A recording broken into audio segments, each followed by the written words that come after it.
Hi, it's Katie with Be Your Own Champion, and this video is going to be about why your words matter.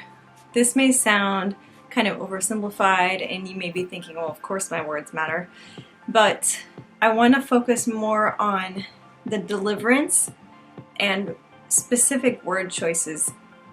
I see a lot of posts and things about people saying honesty is the best policy, and about how being blunt is good and important. People will often say something kind of cutting and then say, well, I was just being honest. If they can't take the truth, then they can't handle it. Now, there may be some situations in which that might apply, but I would like us to consider the deliverance of a message. Are you intending to alienate or push away the other person? Because there are definitely some words that you can say from a certain state of mind that you're in that will guarantee that you are pushing the other person farther away from you. If that's your intention, then those methods will work. If you are intending to draw closer to the person or reach a mutual understanding or open a dialogue where there is a flow of communication, then it's really important to consider the specific words you say and the deliverance. This is where it gets into what I talk about a lot, which is having to do with coming from a critical state of mind. When we are in a certain critical state of mind, we often say words to ourselves or others that involve words like should, have to, must, need to. I'm not saying these words are bad. What I'm saying is that these specific words tend to come from a critical state of mind. And along with that critical state of mind tends to come a lot of pressure and a feeling of obligation, which can feel very heavy and stressful.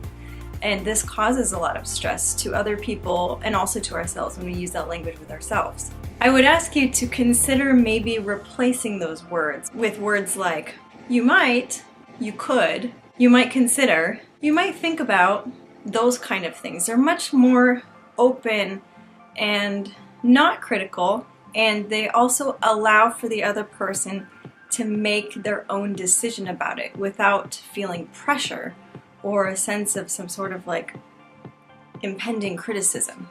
When I was seeing my counselor regularly many years ago, that was one of the first things he had me do, to consider those specific kinds of words, what state of mind they're coming from, and work on changing my habits so that I use those words less with myself and with others. I think it's more important to do that with ourselves too, because that's where it starts. It starts with us being less critical of us. And when we're less critical of us and more forgiving of us, we're less critical with others and more forgiving of others. Something that helps me avoid going into a critical state of mind like this, where I'm judging everything, is to remember that everyone, including me, has their own path to follow and their own understanding of life and their own set of experiences that I don't understand.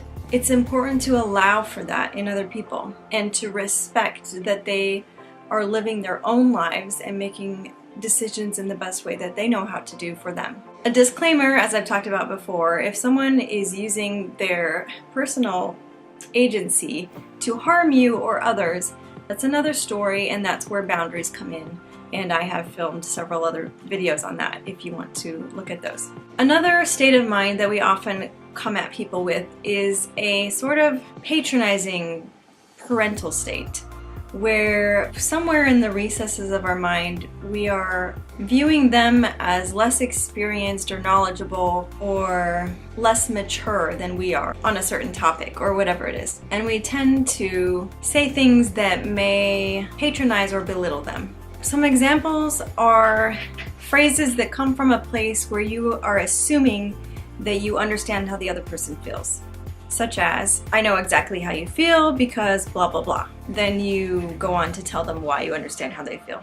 There's nothing wrong with you trying to relate to another person. Again, being in this state of mind where you are taking an authoritative stance puts you on a level sort of above the other person. And you may not be doing that intentionally, it's just sort of a habit that we do. But it can cause the other person to feel belittled or unheard. Another important thing to consider when we're speaking to someone else is not taking a position where we assume that we know them. Even between family members, even between parents, siblings, whoever.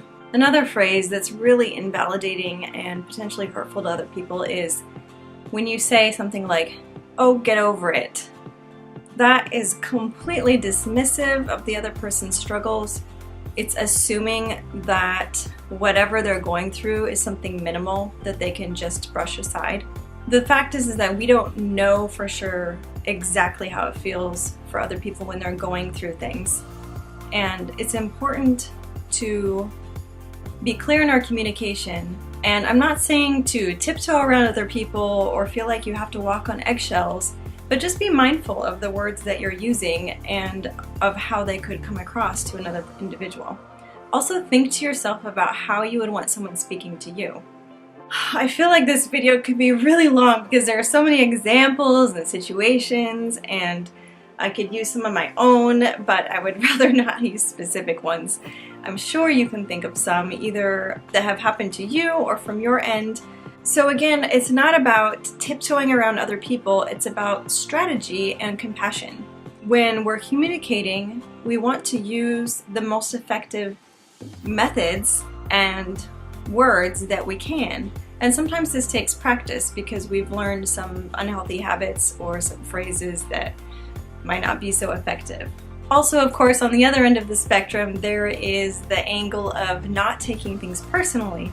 So when someone is speaking to you in this manner, maybe they're coming across as patronizing to you, or even if they're outright rude to you, practicing the art of not taking it personally is the other side of the coin as well. And that takes a lot of personal strength and a strong foundation of your personal value, which I have spoken about in other videos as well.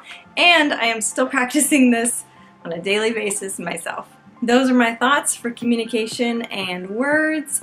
I hope it was helpful and maybe just got your brain thinking a little bit. If you haven't joined our Facebook group, come check it out. Thank you guys, and please subscribe to the channel if you like these videos. See you soon. Bye!